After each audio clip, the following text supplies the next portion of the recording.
जय हिंद एवरीवन। अगर आप पूरे भारत में किसी भी राज्य से हो, आप तैयारी कर रहे हो टी आर्मी एग्ज़ाम की, आपका सपना है टायर 12 आर्मी में जाने का, तो आज की वीडियो आपके लिए रहने वाली है। जो कि आपको पता है टी की आप भर्ती है उसका आगाज़ हो चुका है भाई, और आप सभी के लिए क्लास भी स्टार्ट हो चुकी है इस चैनल पर। तो टॉपिक वाइज भी क्लास मैं आपको करा रहा हूँ, साथ साथ में आपको एक फुल सेट जो कि यहाँ पे जो मैं आपको करा रहा हूँ, ये फुल सेट जो रहेगा वो टी की ऑफिशियल एग्ज़ाम रहने वाला है। जो कि आपका जो कि पूछा गया है 2024 में, 2024 का जो भर्ती हुई है और उसमें जो पूछा गया है वही आपका ये एग्ज़ाम है। क्या क्या क्वेश्चन पूछे गए थे, कौन कौन से टॉपिक से ज़्यादा क्वेश्चन किए गए थे, वो सारी चीज़ें यहाँ पे आपको देखने को मिलेगी। और जो मैं आपको करा रहा हूँ उससे आपको पता चलेगा कि जो मैं आपको पढ़ा रहा हूँ क्या उसी से रिलेटेड जो है सेट में यानी पेपर में पूछा गया था या नहीं। ठीक है भाई, ये टायर 12 आर्मी जीडी का जो है ओरिजिनल पेपर है जिसको आप लगा रहे होगे। ठीक है, इसको जो भाई भी लगाएगा इससे आप अपनी तैयारी को पता कर सकते हो कि हाँ आपकी तैयारी किस लेवल की हो चुकी है, और जो मैं चीज़ें पढ़ा रहा हूँ क्या सच में वही चीज़ें एग्जाम में पूछी जाती है या नहीं। इस चीज़ का मेरा भी टेस्ट यहाँ पे आप ले सकते हो। ठीक है दोस्तों, चलो हम सिलेक्टेड है तो आपको सिलेक्शन जरूर दिलाएंगे। हमारा मेन फोकस है कि आपको सिलेक्शन दिलाना। सबसे बड़ी बात यह है कि आपको सिलेक्शन दिलाना ही हमारा मेन फोकस रहने वाला है। तो जो भी हमारे साथ भाई जुड़े हैं तो उन सभी को एक बात कहना चाहता हूँ, देखो अगर आप हमारे साथ जुड़े हो, दिल से जुड़े हो, तो बिल्कुल आपका सिलेक्शन होना पक्का है। बट ये चीज़ ध्यान से रखना, ये ध्यान से सुनना है, जो चीज़ आपको कराई जाए है उसको ज़्यादा से ज़्यादा प्रैक्टिस करनी है। आपको ज़्यादा से ज़्यादा प्रैक्टिस जो भाई करेगा वो आराम से सिलेक्शन लेके जाएगा, ये बात लिख लेना।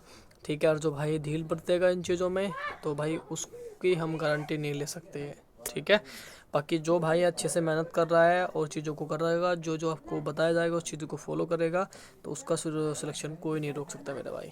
ठीक है, चलिए दोस्तों, आपके लिए पूरा 50 क्वेश्चनों का ये प्रैक्टिस सेट रहेगा। ओरिजिनल है सारे के सारे, एकदम जेनवन। तो लगा कर बताना, जो भाई 2024 में जो भर्ती हुई थी उसका एग्ज़ाम जो दे के आए थे वो समझ जाएगी कि ओरिजिनल है या लोकल है, वो समझ जाएंगे। ठीक है, देखने के बाद तो सबसे पहले तो यहाँ पे स्टार्ट करते हैं। और मैं आपको एक क्वेश्चन इससे पहले करा चुका हूँ। ठीक है, ये इससे पहले का है, 2024 से पहले वाला है। ठीक है, ये 2024 से पहले वाला है भैया, जब एग्ज़ाम हुआ था ठीक है, ये उसका है। चलो स्टार्ट करते हैं।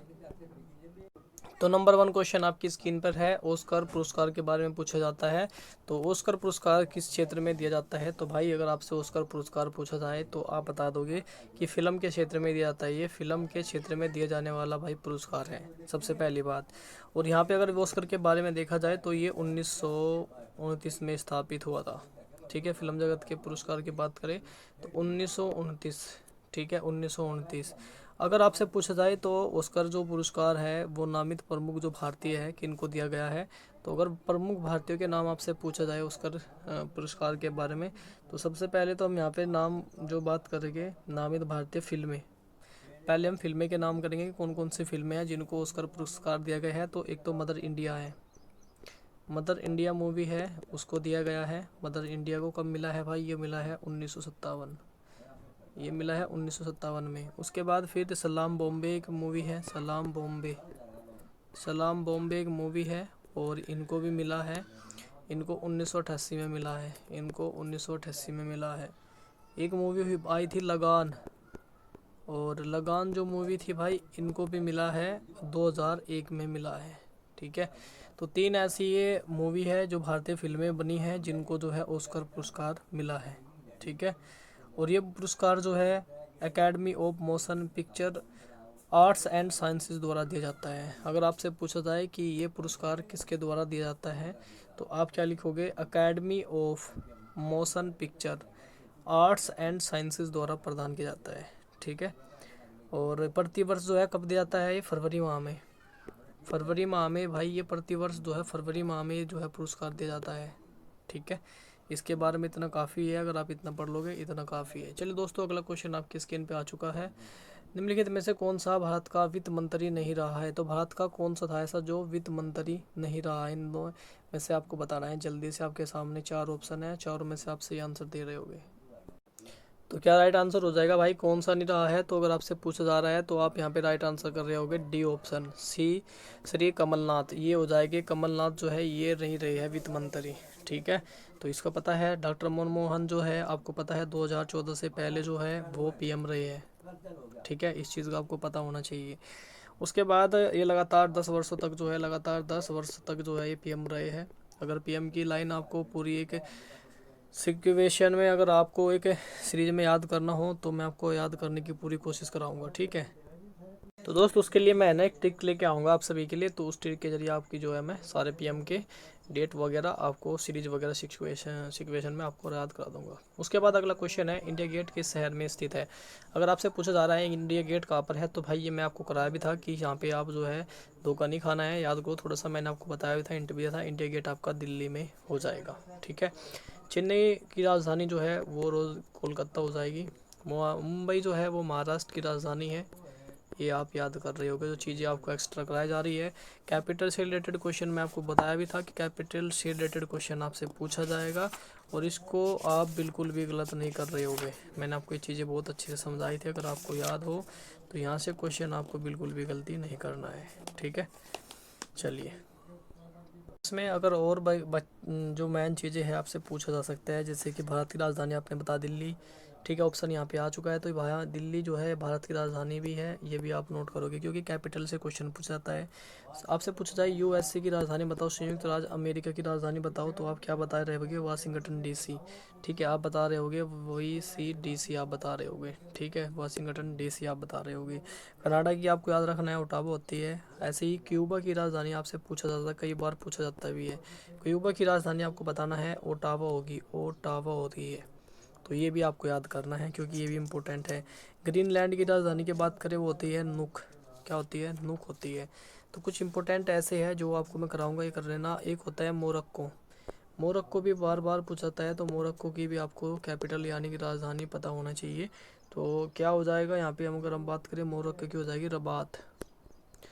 राजधानी की बात करें तो क्या हो जाएगी, मोरक्को की हो जाएगी रबात। कतर की एक और है, कतर की राजधानी भी पूछा सकता है, तो कतर की हो जाएगी दोहा, क्या हो जाएगी, दोहा हो जाएगी भाई। ये तो आपके कैपिटल से रिलेटेड क्वेश्चन थे, और जो कि आपको याद रखने बहुत सारे ऐसे, पर जो इम्पोर्टेंट है वो मैं आपको करा रहा हूँ यहाँ पे, तो भी इनको ध्यान रखना है, आप ज़्यादा से ज़्यादा इनकी प्रैक्टिस करना है। चलिए अगला क्वेश्चन आपकी स्क्रीन पे है फिर, खिलाड़ी जीव मिल्खा सिंह का संबंध किससे है। खिलाड़ी जीव मिल्खा सिंह का संबंध किससे हो जाएगा भाई, तो ये हो जाएगा आपका गोल्फ से रिलेटेड हो जाएगा। किससे रिलेटेड हो जाएगा, ये हो जाएगा गोल्फ से रिलेटेड हो जाएगा आपका, इस चीज़ को आप समझ रहे होगे, ठीक है भाई। किससे रिलेटेड हो जाएगा, ये हो जाएगा आपका गोल्फ से रिलेटेड। अगला क्वेश्चन आपकी स्क्रीन पर आ चुका है, भाषा केरल प्रदेश में बोली जाती है, भाषा केरल प्रदेश में बोली जाती है, तो कौन सी बोली जाती है ये आपको बताना है। यहाँ पे हो जाएगा आपका मलयालम। मलयालम भाषा जो है वो केरल में बोली जाती है, मतलब आपको ये भी पूछा जा सकता है कि कौन सी भाषा कहाँ पर बोली जाती है, इसके बारे में भी आपको पता होना चाहिए भाई, ये आपके लिए बहुत इंपॉर्टेंट है। और यहीं पे अगर हम बात करें, ये चीज़ें थोड़ी सी और समझना मेरी चीज़ों को, जो मैं आपको कराने की भी कोशिश कर रहा हूँ। तो सबसे पहले हम बढ़ते हैं गुजरात की तरफ। तो गुजरात के बारे में अगर हम थोड़ा सा पढ़े तो यहाँ पे जो है सबसे पहले तो उत्सव के बारे में देखें, क्योंकि यहाँ उत्सव थोड़े फेमस हो जाते हैं, जिसमें कि यहाँ पे एक जो उत्सव है मोढेरा, यहाँ पे जो एक उत्सव करा जाता है मोढेरा उत्सव होता है भाई, ये यहाँ का फेमस उत्सव माना जाता है, ठीक है। एक आपने सुना होगा माधवपुर मेला, माधवपुर मेला भी यहाँ पर, जिसमें जो है कृष्ण प्लस रुक्मणी से रिलेटेड है, और ये भी आपने सुना होगा माधवपुर मेला, ये भी यहाँ के लिए बहुत इम्पोर्टेंट है। एक उत्सव और यहाँ का जो है फेमस है, जिसको बोलते हैं रण उत्सव, रण उत्सव भी यहाँ का जो है ये भी यहाँ का फेमस है, यानी कि बहुत फेमस उत्सव यहाँ मनाया जाता है, जिसमें हम बात कर रहे हैं गुजरात से रिलेटेड है, ठीक है। उसके बाद आते हैं हम, अगर हम देखा जाए तमिलनाडु की, अगर हम तमिल की बात करें, यानी तमिलनाडु की हम बात करें, तो यहाँ पे पोंगल, पोंगल बहुत इंपॉर्टेंट है। तमिलनाडु की हम बात कर रहे हैं यहाँ पे तमिलनाडु की, तो पोंगल यहाँ बहुत इंपॉर्टेंट हो जाता है। यहाँ का जो है पोंगल बहुत मतलब जो यहाँ का त्यौहार है पोंगल, और एक सागा पोंगल हो गया। उसके बाद ये किस तरीके, एक हो गया जल्लीकट्टू, जल्लीकट्टू ये बैल वाला होता है, ठीक है, जल्लीकट्टू, एक जल्लीकट्टू होते हैं, और ये भी बहुत इंपॉर्टेंट है भाई जल्लीकट्टू वाला भी, ठीक है। ये दो ऐसे त्यौहार है जो बहुत इंपॉर्टेंट है अगर तमिलनाडु से रिलेटेड अगर हम बात की जाए तो।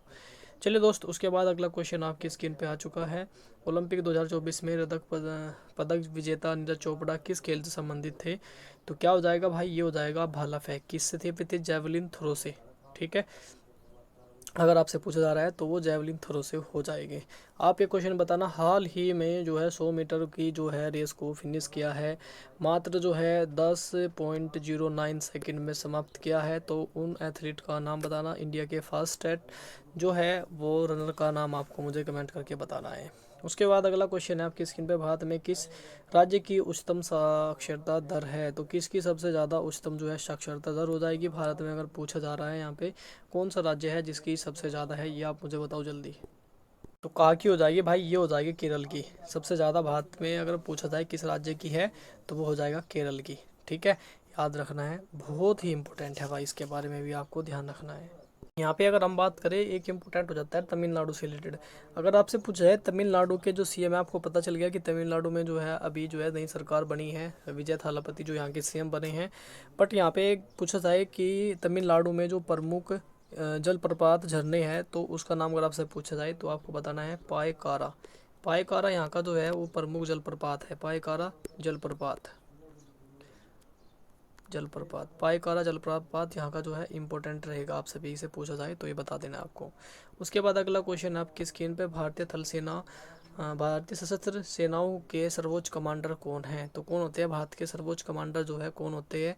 वो कौन होते हैं? वो होते हैं भारत के जो है राष्ट्रपति होते हैं, वो होती है। ठीक है, फिलहाल जो राष्ट्रपति है वो है श्रीमती द्रौपदी मुर्मू। ठीक है,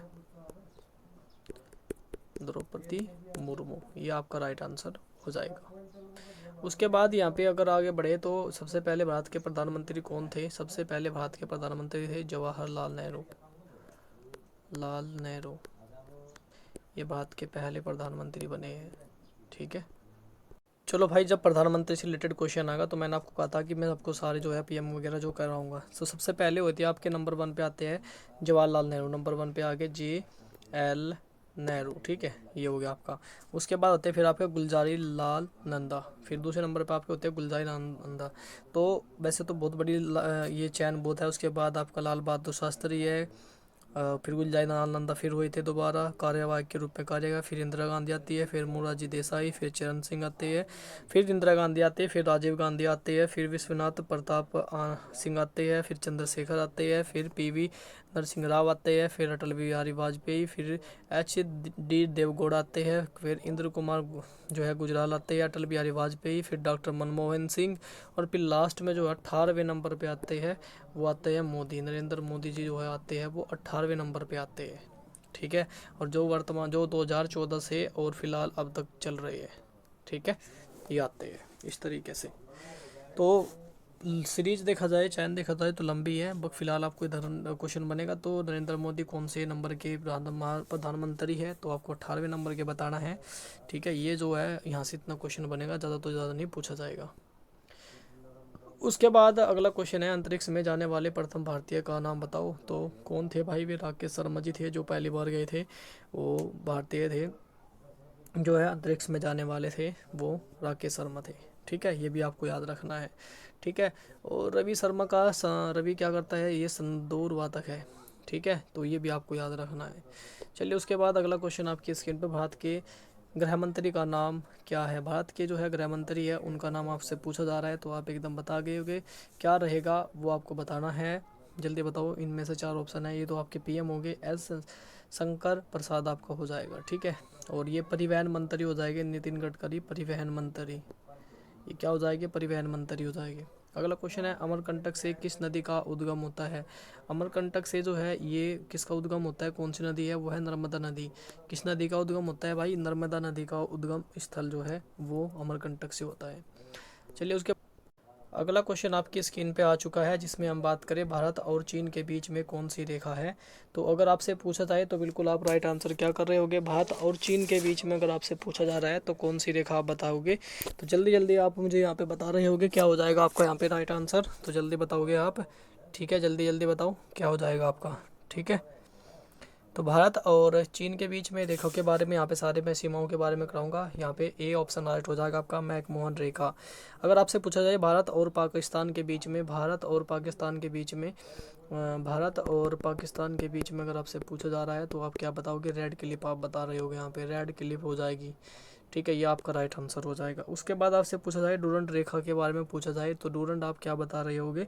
पाकिस्तान और अफगानिस्तान। डूरंड के बारे में अगर आपसे पूछा जा रहा है तो आप क्या बताओगे? तो भाई आप बता रहे होगे पाकिस्तान और अफगानिस्तान यहाँ पे। ठीक है, ये आपका राइट आंसर हो जाएगा पाकिस्तान, और वह आपका अफगानिस्तान आपका राइट आंसर हो जाएगा। अब अफगानिस्तान आपका यहाँ पे राइट आंसर हो जाएगा भाई। ठीक है, बाकी यहाँ पे और भी बहुत सारी होती है। एक 49वीं समांतर रेखा होती है जो यूएसए व कनाडा को, ठीक है, ये इंपॉर्टेंट नहीं है, बस जो मैं कराई ये इंपॉर्टेंट है, इससे ज़्यादा नहीं आपसे पूछा जाएगा। ठीक है, अगला क्वेश्चन है, भारत में लौह पुरुष के नाम से किसे जाना जाता है? तो वल्लभ भाई पटेल को जाना जाता है। सरदार वल्लभ भाई पटेल को जो है वो लौह पुरुष के नाम से जाना जाता है। विक्टोरिया मेमोरियल कहाँ पर स्थित है? थोड़ा फास्ट करेंगे भाई, क्योंकि एक्सप्लेन करते रहेंगे तो प्रैक्टिस सेट हो जाएगा आपका 1 घंटे से भी ज़्यादा का। ठीक है, तो विक्टोरिया पूछा है आपसे मेमोरियल कहाँ पर स्थित है, तो ये भाई आप जल्दी जल्दी मुझे बता रहे होगे कहाँ पर हो जाएगा, जल्दी बताओ भाई। तो हो जाएगा, क्या हो जाएगा भाई यहाँ पे? विक्टोरिया मेमोरियल हो जाएगा कोलकाता में। सी ऑप्शन आपका बिल्कुल राइट हो जाएगा। गोवा की राजधानी की बात करें तो आपको याद होना चाहिए, गोवा की राजधानी यहाँ पे पणजी हो जाएगा बिल्कुल। ठीक है, और कानपुर को क्या कहा जाता है? कानपुर को क्या कहा जाता है? आप मुझे कमेंट करके ज़रूर बताइए कानपुर किस लिए फेमस है। ठीक है, और लखनऊ जो है वो क्या हो जाएगा? लखनऊ हो जाएगा यूपी की राजधानी। यूपी की राजधानी है वो लखनऊ है, ये भी आपको याद करना है। चलिए, उसके बाद अगला क्वेश्चन आपकी स्क्रीन पे है, भारत में जो है चाय का सबसे बड़ा उत्पादक राज्य क्या हो जाएगा? ये तो सबको पता है, क्या हो जाएगा? असम हो जाएगा। राइट आंसर आपका असम हो जाएगा। ठीक है, बिहार की राजधानी की बात करें तो यहाँ पे पटना आपका राइट आंसर हो जाएगा। ठीक है, चलिए उसके बाद आगे बढ़ते हैं। अगला क्वेश्चन आपकी स्क्रीन पे है, जिसमें हम बात करें अनुच्छेद 12 से 35 में किसका वर्णन किया गया है? तो 12 से 35 आप सभी को पता होना चाहिए। इसमें क्या होता है? इसमें आते हैं आपके मौलिक अधिकार। 12 से 35 की हम बात करें तो मौलिक अधिकार आपके आ जाएंगे यहाँ पे। उसके बाद आगे बढ़ते हैं। कोलार सोने की खाने कहाँ पर है? कोलार सोने की जो खाने हैं, कैसे कोलार और कैसे कर्नाटक में, आपको पहले भी करा चुका हुआ क्वेश्चन, ये हो जाएगा आपको कर्नाटक में। उसके बाद है डोनाल्ड ट्रंप जो है अमेरिका के किस राजनीतिक दल से रिलेटेड हो जाएगा? किस दल से है वो? रिपब्लिक पार्टी हो जाएगी वहाँ की। क्या नाम है भाई उसका? उस पार्टी का नाम है रिपब्लिक पार्टी। उसके बाद अगला क्वेश्चन आपकी स्क्रीन पे, कच्छ कारण उत्सव जो है वो कहाँ पर बनाया जाता है? ये बनाते हैं गुजरात के अंदर, जो कि आपको मैं चीज़ें अभी मैं करा चुका हूँ पहले से ही। ठीक है, तो जो मैं आपको चीज़ें करा रहा हूँ या कराई है अभी तक, मैंने आपको एक चीज़ कहता हूँ, इनकी प्रैक्टिस ज़्यादा से ज़्यादा आपको करनी है। अगर राजस्थान की आप बात कर रहे हैं, यहाँ पे राजस्थान में एक चीज़ ज़रूर फेमस है जो आपको याद रखनी है, दिलवाड़ा के जैन मंदिर। तो ये फरमिस है जो फेमस है, तो यहाँ का है दिलवाड़ा का जैन मंदिर। नोट कर लेना भाई, दिलवाड़ा का जैन मंदिर राजस्थान से रिलेटेड है। दिलवाड़ा का जैन मंदिर जो है यहाँ पे रिलेटेड हो जाएगा। ठीक है, बाकी चीज़ें भी और भी अगर आप करना चाहो तो कर सकते हो।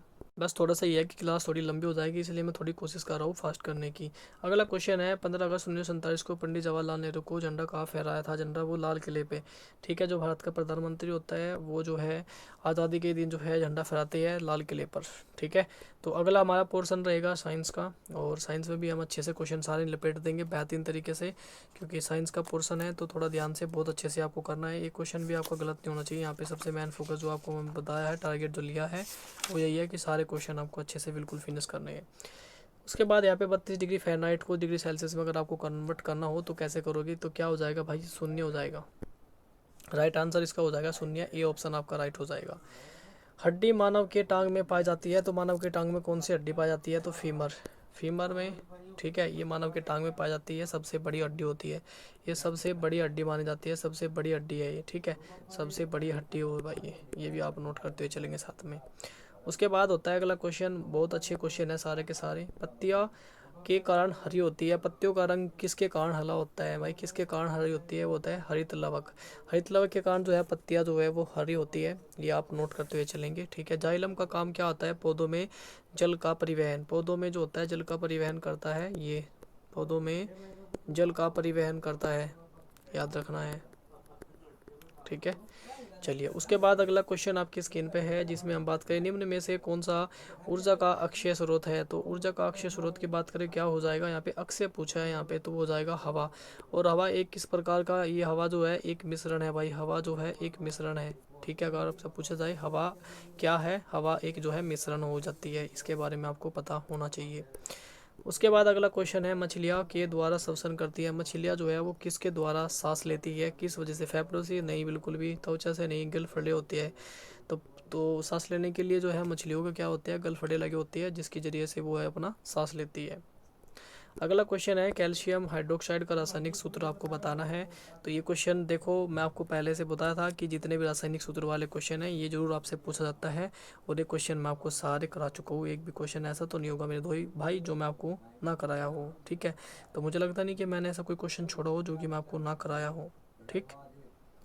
चलिए उसके बाद इसमें क्या हो जाएगा, क्या लगाओगे आप, इसका आंसर हो जाएगा कैल्शियम हाइड्रोक्साइड का CaOH का ट्वाइस। तो यहाँ पे एक जरूर आप नोट करेंगे, अगर आपसे पूछा जाए कि एक क्वेश्चन है लाल दवा, अगर आपसे पूछा जाए लाल दवा का रासायनिक सूत्र आप बताओ, तो लाल दवा का रासायनिक सूत्र आपसे पूछा जाए तो आप यहाँ पे क्या राइट आंसर करोगे। तो क्या राइट आंसर करोगे भाई ये बता दो बस मुझे, ये करोगे आप पोटेशियम परमैंगनेट होता है KMnO4, ये आपका राइट आंसर हो जाएगा, बिल्कुल ध्यान से समझना, ठीक है। अगर आपसे पूछा जाए धावन सोडा, धावन सोडे का रासायनिक सूत्र आप क्या बताओगे, धावन सोडे का रासायनिक सूत्र बताओगे आप सोडियम कार्बोनेट हो जाएगा, Na2 लिखने सबसे पहले और CO3 करेंगे, और यहाँ पे 10H2 आपको करना है, 10H2O, ये आपका राइट आंसर हो जाएगा। चलिए भाई उसके बाद अगला क्वेश्चन आपके स्क्रीन पे आ चुका है, चंद्रमा पर एक व्यक्ति के भार पर क्या असर होता है। तो क्या असर होगा भाई, चंद्रमा पर कोई व्यक्ति पहुंचा है तो उसका भार जो है वो घट जाएगा, ठीक है, वो डिक्रीज हो जाएगा भाई, डिक्रीज हो जाएगा, ठीक है। लोहे का रासायनिक नाम आपको बताना, ये होता है Fe, जो कि मैं आपको ये सारी चीज़ें सिंबल वगैरह सारी चीज़ करा चुका हूँ। समुद्र की सतह पर वायुमंडलीय दाब सर्वाधिक होता है, समुद्र सतह से ऊपर उठते जाता है तो वायुमंडलीय दाब जो है वो कम होता जाता है, जैसे जैसे आप ऊपर जाओगे सतह ऊपर उठती जाएगी तो वायुमंडल जो दाब है वो कम होता चला जाएगा, ठीक है, ये विपरीत होता है एक दूसरे के। उसके बाद अगला क्वेश्चन है विद्युत का कुचालक है। तो भाई यहाँ पे विद्युत का कुचालक पूछा जाए तो क्या बताओगे आप, तांबा। तांबा जो है ये विद्युत का कुचालक हो जाएगा, ऑप्शन आपका डी राइट हो जाएगा यहाँ पे, ठीक है भाई। जो चीज़ें हैं वो एकदम आपको रिवीजन में फास्ट लानी है। जब धातु को गर्म करते हैं तो धातु का घनत्व क्या होता है, जैसे आप उसको गर्म करोगे तो उसका घनत्व है ऑटोमेटिक घट जाएगा वो, ठीक है, ये आप समझ लेना क्या होता है, उसका जो घनत्व होता है वो घट जाता है। उसके बाद अगला क्वेश्चन है रबर की उत्पत्ति से होता है। तो रबर की उत्पत्ति जो है पेड़ से होती है भाई, एक पेड़ होता है जिससे जो है रबर की उत्पत्ति होती है, तो बिल्कुल आप नोट करते हुए चलेंगे। अगला क्वेश्चन है कपास की सुई जो है वो सदैव जो है दिशा दर्शाती है, कौन सी दिशा दर्शाती है, ये दर्शाती है उत्तर, ठीक है, नॉर्थ, ये नॉर्थ जो है आपकी डायरेक्शन दर्शाती है। पेनिसिलिन की खोज के बारे में अगर आपसे पूछा जाए तो आप यहाँ पे क्या राइट आंसर करोगे। तो भाई क्या अगला क्वेश्चन का राइट आंसर पेनिसिलिन की खोज के बारे में पूछा जाए तो राइट आंसर हो जाएगा आपका अलेक्जेंडर फ्लेमिंग, ठीक है। तो बिल्कुल आप नोट करते हुए चलेंगे एकदम ज़बरदस्त तरीके से।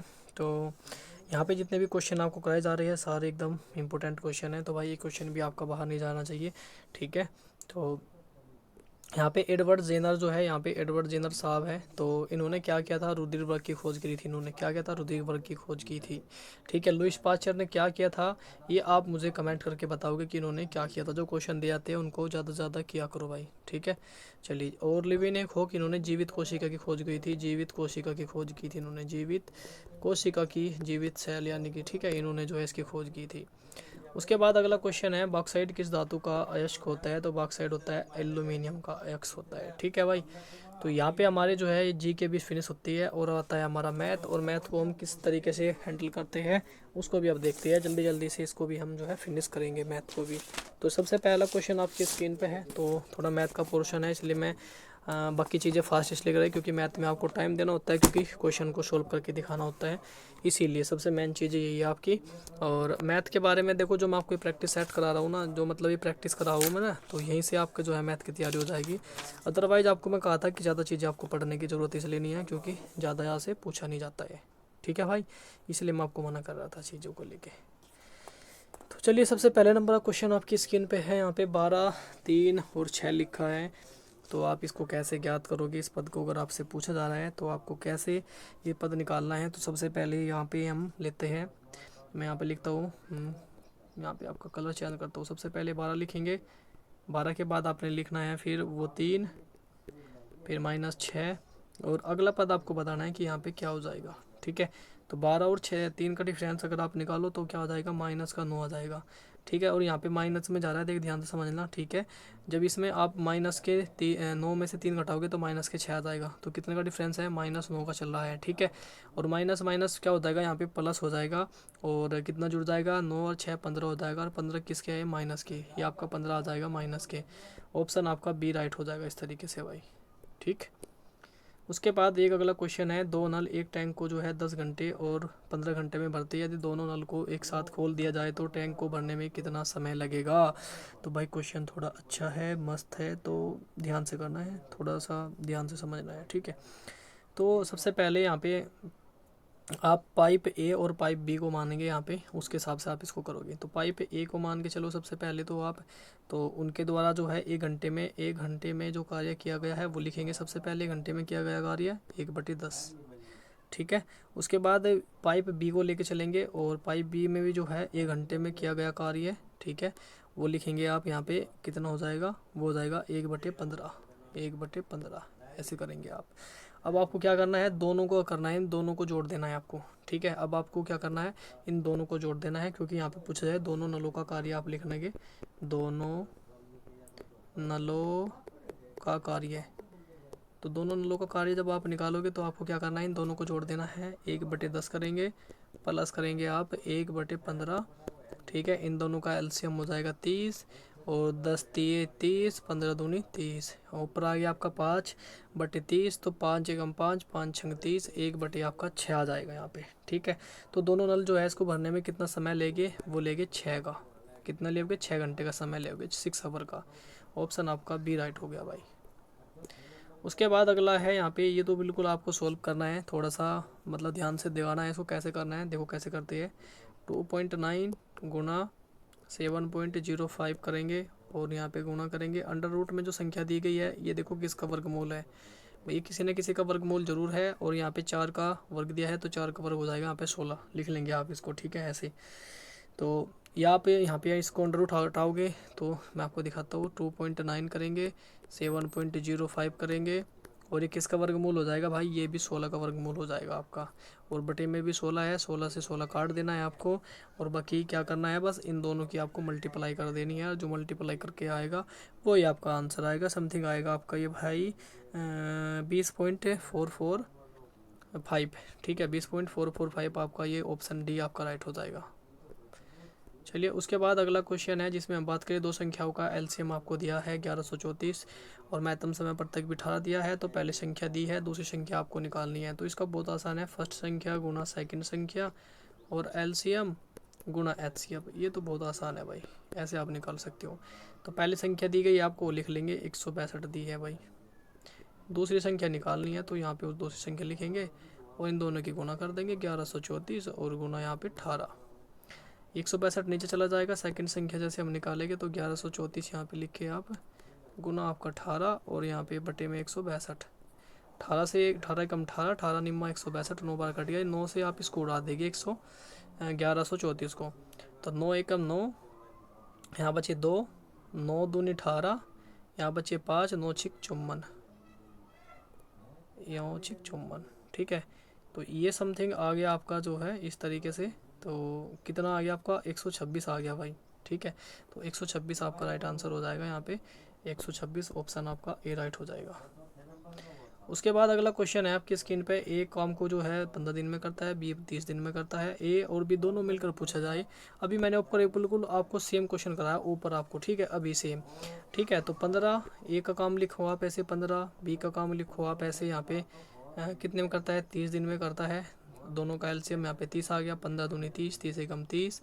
तो यहाँ पे 30 बटे यहाँ पे करेंगे, दोनों को जोड़ देंगे, दोनों का पूछा है 3, 3 से आप इसे काट देंगे, 10 बार कट जाएगा। तो राइट आंसर आपका 10 हो जाएगा यहाँ पे, ठीक है भाई, 10 हो जाएगा। चलिए भाई अगला क्वेश्चन यहाँ पे हम करते हैं, इसका राइट आंसर हो गया आपका जो है 10 हो गया, ठीक है। जिसमें हमने अगला क्वेश्चन निम्नलिखित भिन्न का शुद्धतम आपको अंक या मान बताना है। इसको आपको क्या करना है, 3 से आपको 2 को भाग दे देना है ऐसे, तो मानने लगे। सबसे पहले आपको लगाएंगे यहाँ पे 0, फिर पॉइंट लगाएंगे तो यहाँ हो जाएगा 20, तो 3 छंगा हो जाएगा आपका 18, ठीक है, फिर 2 हो जाएगा तो 6.66 आता चला जाएगा भाई, ठीक है। तो राइट आंसर आपका हो जाएगा यहाँ पे 6.66 आधा चला जाएगा, क्योंकि इस चीज़ का आपको रखना है, जब बार एक बार चीज़ें वही आती चली जाएगी तो उसके ऊपर आ जाता है बार, ये राइट आंसर हो जाएगा, ऑप्शन आपका ए राइट हो जाएगा, ठीक है। अगला क्वेश्चन है भाई, किसी वस्तु को जो है 140 रुपये में खरीदा, 168 में बेच दिया भाई, उसको तो लाभ बताओ कितना हुआ। लाभ परसेंट पूछा है, तो 140 में तो खरीदा भाई, 168 में बेच दिया, तो कितना हुआ लाभ उसको, 28 रुपये का लाभ हो गया भाई, ठीक है। और कितने में खरीदी थी, 140 में खरीदी थी, और परसेंटेज निकालने के लिए 100 से गुना कर देंगे। इस 0 से ये 0 काट दिया आपने, 14 से 28 काट दिया आपने 2 बार, और 10 दूनी आप 20 कर दोगे तो 20% का भाई लाभ हो गया उसके, 20% का। अगला क्वेश्चन है, उस घन का आयतन ज्ञात करो जिसकी एक भुजा की लंबाई 1 मीटर दी गई हो। तो यहाँ पे उसका जो है आयतन ज्ञात करना है भाई, क्या करना है, आयतन ज्ञात करना है, ठीक है। तो आयतन के लिए आप क्या सूत्र होता है, घन का आयतन आप जब निकालोगे तो ऐसे कैसे निकालोगे, तो घन का आयतन जब आप निकालोगे तो कैसे निकलेगा, तो घन का आयतन होता है ए स्क्वायर, ए के घन होता है, ए की घात ए का क्यूब होता है, ठीक है। तो ए का क्यूब क्या होता है, यहाँ पे ए बराबर जो है वो भुजा होती है, इसलिए आप ऐसे निकाल सकते हो। थोड़ा सा आराम से दिमाग लगाने की ज़रूरत है, और चुटकियों में आपका जो है आंसर यहाँ पे हो जाएगा। तो क्या दिया गया है, 1 घन मीटर, तो यहाँ पे 1 घन मीटर दिया गया है, ठीक है। तो इसको कैसे करोगे आप, 1 घन मीटर दिया बराबर होता है, ये होता है 10 की घात 6 सेंटीमीटर, 6 घन सेंटीमीटर, ठीक है। और बराबर आप क्या करोगे, 6 हो जाएगा यहाँ पे, और आपका 6 घन सेंटीमीटर हो जाएगा, और बराबर क्या हो जाएगा आपके, बराबर हो जाएगा 10 की घात -9 घन सेंटीमीटर के बराबर हो जाएगा, ठीक है। तो यहाँ पे हम अगर बात की जाए तो इसमें आपका जो राइट आंसर रहेगा वो यहाँ पे तीनों से ही आपका, एक 10 की घात ये भी राइट हो जाएगा, ये भी राइट है, तीनों के तीनों आपके यहाँ पे ऑप्शन राइट हो जाएगा भाई। सरल करना है, बहुत बेहतरीन है बिल्कुल, 225/289 आपको सरल करना है बहुत आराम से। 225 देखो अभी मैं आपको कराया था, स्क्वायर रूट बताया था कि याद होने चाहिए। 225 किसका वर्ग है, ये 15 का वर्ग है, और ये 289 17 का वर्ग है, 15/17 आपका ऑप्शन ए राइट हो जाएगा भाई। अगला क्वेश्चन है, ये भी बहुत अच्छा क्वेश्चन है, एक मीनार की छाया की ऊंचाई आपको ऊंचाई के बराबर है, तो दूसरी तो तो देखने के स्थान से मीनार के शिखर का कोण जो रहेगा वो कितना होगा, ठीक है, वो आपको बताना है। 45 का क्वेश्चन है, और ये आप बिल्कुल एकदम बेहतरीन तरीके से करोगे। इसको कैसे करना है, इसको आप खुद से करके लाओगे और कमेंट करके मुझे बताओगे इसका आंसर क्या आएगा। और ठीक है, आप करके भी बताना, कमेंट में लिखना कि ऐसे ऐसे हमने इसको किया, तो वो आप मुझे कमेंट में करके बताओगे, ठीक। अगला क्वेश्चन है, समीकरण दी गई है, इसमें एक्स का मान आपको बताना है। तो बहुत अच्छे से है, एक्स माइनस और 16x हो जाएगा प्लस के 63 बराबर 0, ठीक है। इस तरीके से आप इसको करके बिल्कुल आराम से मुझे बता दोगे कैसे हो जाएगा, ये बहुत आसान है। 16 यहाँ पे इनको बस टुकड़ों के रूप में लिखना है, एक्स स्क्वायर लिखोगे माइनस, तो यहाँ पे 9x और प्लस 7x, 9 और 7 कितना हो जाएगा 16, और प्लस करेंगे 63 और बराबर करेंगे 0, इस तरीके से। बस सिंपल सा, यहाँ पे x कॉमन ले लेंगे आप, और यहाँ पे हो जाएगा x प्लस आपका 9 हो जाएगा, सॉरी आपका x माइनस 9 हो जाएगा, यहाँ पे x माइनस 9 और प्लस बीच में है ये, और यहाँ पे -7 आपका आ गया, ठीक है, क्योंकि यहाँ पे आपका -7 आ गया। ये यहाँ पे -7 है, ये भी आपका जो है -7 है भाई, ये -7 है, ठीक है, ये -7 है, ठीक है। उसके बाद यहाँ पे 7 आ गया, तो अंदर बचा आपका x माइनस 9, ठीक है। तो x माइनस 9 और x माइनस 7, ये आपका राइट आंसर हो गया। अगर यहाँ पे आप x के मान निकालोगे तो कैसे निकालोगे, तो यहाँ पे x माइनस जो है यहाँ पे 9 है, तो बराबर 0 में लेके जाओगे तो x बराबर एक तो 9 आ जाएगा आपका, ठीक है। और दूसरा मान यहाँ पे माइनस का है, ये प्लस का आ जाएगा, तो आपके जो दो मान आ जाएंगे, एक 7 आएगा, एक 9 आएगा, ठीक है। और 7 और 9 देख लो, 7 और 9 ऑप्शन डी में है बस, ठीक है। चलिए उसके बाद अगला क्वेश्चन है 47 नंबर का, एक क्रिकेट खिलाड़ी अपनी जो है 14 पारियों में 30 रन के औसत से रन बनाता है, अगली पारी में कितने रन बनाए कि उसका औसत 32 रन हो। थोड़ा बेहतरीन क्वेश्चन है, कैसे करना है, सबसे पहले तो औसत निकालोगे आप इनका। 14 पारी दिया है तो 14 × 30 कर दो, सबसे आसान है, 14 × 42 420, ऐसे ही निकाल सकते हो। 15 पारी में पूछा है भाई, मतलब 14 में उन्होंने बोला कि अगली पारी कौन सी होगी, 14 के 15 अगला। ठीक है, तो 15 की भी आप गुना करोगे, कितने में दिया है उन्होंने, 32 रन बनाता है, तो 32 में आप यहाँ पे क्या करोगे, इसकी मल्टीपल करा दोगे। ठीक है, तो ये आ जाएगा 480। ठीक है, बहुत आसान होते हैं, ऐसे करने होते हैं। तो बड़े में से छोटा घटा दो, कितना हो गया, 480 में 420 गए, तो यहाँ पे आपका 60 आ गया भाई। कितना रन आ गया, 60 रन आ गया आपका। तो कितने रन बनाएगा यहाँ पे, 60 रन। ठीक है, और सॉरी, आपको जो अगली पारी में कितने रन बनाएंगे, 60 रन बनाएंगे। चलिए, उसके बाद अगला क्वेश्चन है, ए एक काम को 10 दिन में, बी मिलकर भाई उसको जो है, ए भी मिलकर 6 दिन में करते हैं, अकेला बी उसको कितने दिनों में पूरा करेगा भाई। ये इंपॉर्टेंट है और क्वेश्चन भी थोड़ा अच्छे लेवल का है, तो थोड़ा ध्यान से इसको करना है भाई, गलती नहीं करनी, सबसे बड़ी बात है गलती नहीं करनी है। ठीक है, तो ए का कार्य अब लिखो, सबसे पहले 1/6, कलर चेंज कर दिया भाई यहाँ पे, थोड़ा कलर जो है सबसे पहले यहाँ पे ए का काम लिखा हमने, 1/6 लिख दिया। उसके बाद हमने बी का काम, एक दिन का काम लिखेंगे हम सबसे पहले, ए का 1 दिन का काम, बी का 1 दिन का काम हम लिखेंगे, तो माइनस के 1/10 कर देंगे। ठीक है, और यहाँ पे क्या करेंगे, हम दोनों का एलसीएम लेंगे सबसे पहले, तो 30 आ गया भाई, 6 पंजे 30 और 10 तिये 30। ठीक है, 2/30 और 2 एकम 2, 2 से हमने काट दिया 15 बार, तो यहाँ पे आ गया आपका 15। कितना आ गया भाई, ये आप क्या, आपका 1/15 कर लोगे आप इसके। ठीक है, तो कितने दिन में करेगा भाई, एक वो आपका 15 दिन में करेगा भाई, सिंपल सा था, बस थोड़ा दिमाग लगाने की ज़रूरत है आपको। ठीक है, उसके बाद अगला क्वेश्चन आपकी स्क्रीन पे आ चुका है और बेहतरीन क्वेश्चन है, ये तो बिल्कुल आपको सरल करना है, ये क्वेश्चन आप करोगे भाई जो सरल करना है। ठीक है, और बाकी जो इनकी आंसर शीट है वो भी मैं आपको दे दूंगा जब पीडीएफ अपलोड करूंगा। तो भाई तो आपको आंसर, ये तो आपको जो है सोल्व करना है, और सोल्व करके जोड़ घटा करनी है, सिर्फ आपको कैलकुलेशन करनी है, बहुत आसान है, बहुत ज़्यादा आसान है भाई। ठीक है, यहाँ पे आसान एक चीज़ आ गई, 10 की घात समझ जाओ बस, थोड़ा सा हिंट, बहुत आसान है, बिल्कुल ना के बराबर ही। अगला क्वेश्चन है जो कि आप बहुत अच्छे से इसका आंसर दोगे, एक आदमी एक बैंक में 12% वार्षिक ब्याज की दर से 20,000 रुपये उधार लिए, तो बताना है आपको कि एक उसके बाद फिर उसकी जो राशि है वो कितनी राशि उसको चुकानी पड़ेगी। ठीक है, तो बताना है एक साल के बाद, 1 साल के बाद उसको जो है कितनी राशि चुकानी पड़ेगी, ये आपको बताना है। तो सिंपल सा, सबसे पहले आप अपना फॉर्मूला लिखोगे। तो ब्याज निकालने के लिए आपको क्या फॉर्मूला लगाना होता है, ब्याज बराबर होता है आपका मूलधन गुना दर गुना समय, मूसद बटे 100, जिसको मैं मूसद बोलता हूँ, मूलधन गुना दर गुना समय बटे 100 कर देंगे। ठीक है, जिसमें हम यहाँ पे लिखे मूलधन कितने हो जाएगा आपका, यहाँ पे 20,000 हो जाएगा, 1 2 20,000 हो जाएगा, तो यहाँ पे लिखते हैं। ठीक है, यहाँ पे लिखता है 1 2 3 4।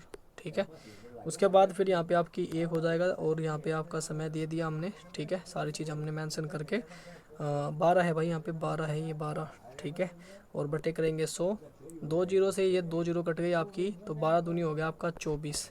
ठीक है, तो 24,000 हो गया भाई। ठीक है, 24,000 आपका आंसर हो गया, यहाँ पे 24,000 राइट आंसर आ जाएगा, सिंपल सा था, कोई ज़्यादा बड़ी बात नहीं करनी। ठीक है, तो कितना आया आपका 24,000। उसके बाद यहाँ पे पूछा है कि उसको राशि कितनी चुकानी पड़ेगी, राशि पूछा है भाई कितनी चुकानी पड़ेगी, तो थोड़ा सा देखो, तो राशि हम निकालोगे तो यहाँ पे कैसे होगा, तो राशि कैसे निकाल सकते हो आप, तो जो आपका मूलधन आया है और प्लस आपका जो ब्याज आया है, ठीक है, दोनों को जोड़ देंगे, आपका बिल्कुल राइट आंसर आ जाएगा। मूलधन कितना था भाई, यहाँ पे ये मूलधन था आपका 20,000। ठीक है, और 2400 क्या आया आपका भाई, 2400 यहाँ पे 24,000 नहीं, सॉरी 2400 आया था वो आपका, 2400 आया यहाँ पे आपका ब्याज, दोनों को जोड़ेंगे तो यहाँ पे कितना राइट आंसर हो जाएगा, 22,400 आपका राइट आंसर हो जाएगा। क्या हो जाएगा, 22,400 राइट आंसर हो जाएगा। और ये ऑप्शन कौन से में है, 22,400, ये रहा आपका ऑप्शन, आपका डी राइट हो जाएगा यहाँ पे। ठीक है, डी राइट हो जाएगा, तो ध्यान रखना है। और बाकी जो आपको होमवर्क दिया है भाई उसको करके जरूर दिखाना है। तो कैसी लगी आज की क्लास, कमेंट करके जरूर बताना। दोस्तों आपके लिए क्लास चलाई है, सिलेक्शन लेना है मेरे साथ जुड़ के आप सिलेक्शन ले सकते हो, चीज़ें वही कराऊंगा जो इंपॉर्टेंट है। ओरिजिनल पेपर अगर आप चाहते हो तो बिल्कुल आपको टेलीग्राम पर प्रोवाइड किए जाएंगे, पहले आप इनको करो, इनकी प्रैक्टिस ज़्यादा से ज़्यादा करो। चलिए दोस्तों, फिर मिलते हैं नेक्स्ट क्लास में, तब तक के लिए जय हिंद, जय भारत।